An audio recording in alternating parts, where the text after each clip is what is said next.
जय जोहार। आप में देखा तो न्यूज प्लस 21। मैं हूं आप मन के संग ललिता चक्रधारी। चलो शुरू करथन बिहिनिया के एक खबर।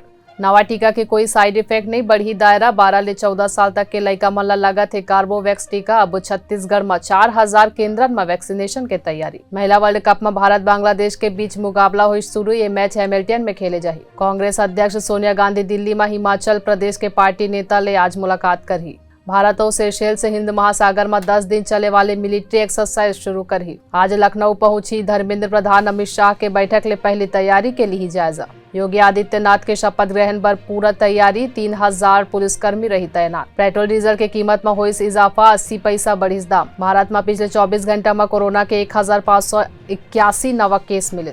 पाकिस्तान में किडनैपिंग के असफल प्रयास के बाद हिंदू लड़की ला बीच सड़क में मारिस गोली। धर्मांतर ले जुड़े है मामला। कानपुर पहुंची विवेक अग्निहोत्री। पुलिस व्यवसाय बन गए है आतंकवाद। द कश्मीर फाइल्स एक्सपोज कर बुरा लगिस। ऐसा नहीं तमाम जानकारी लगातार अपडेट रहे बर देखत रहो न्यूज प्लस 21। आप मन के हक की बात।